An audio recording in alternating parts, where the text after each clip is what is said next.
In this video, I'm going to explain what I mean when I say we need to make our mixes tall, wide, and deep. When we talk about making a mix tall, we're talking about frequency range and making sure that the lows, mids, and highs are all well represented in the mix and that they're in balance with one another. In this song, the kick and bass are filling up that low frequency spectrum. The toms and the piano and at times the saxophone are filling up that mid-range. And then for the highs, we have the snare, the overheads that are picking up primarily the cymbals, and the overtones of the other instruments, right? The pluck of the bass, the overtones of the piano, the overtones of the saxophone, those are filling up the highs as well. The reverb and delay plugins also contribute to the filling of this frequency range. And so you just want to make sure that your mix is well balanced and that you don't have like the bass being too loud or the bass being absent.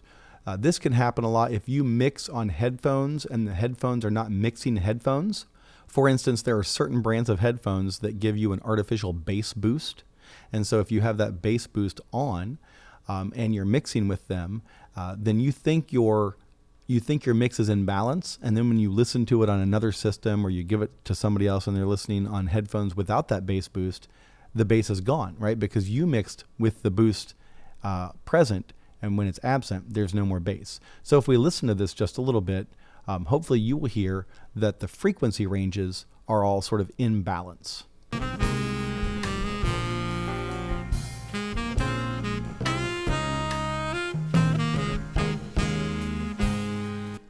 You can hear lows, you can hear mids, and you can hear highs.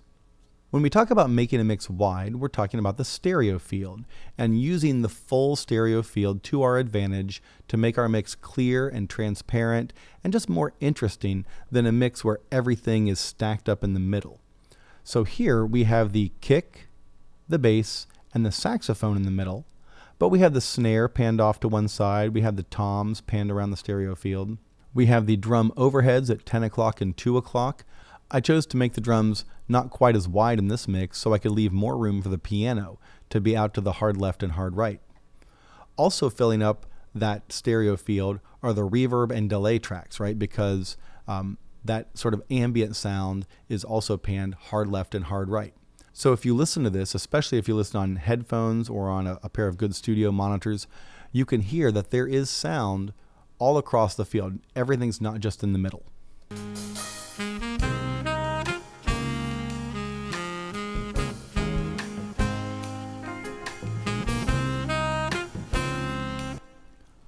When we talk about making a mix deep, we're talking about adding that spatial dimension, that third dimension. And we do that in two primary ways. Number one, with the faders. When we balance our mix, the instruments that are louder are going to sound closer to us, and the instruments that are softer are going to sound farther away. And then the second way we do that is to use time-based plugins like reverb and delay.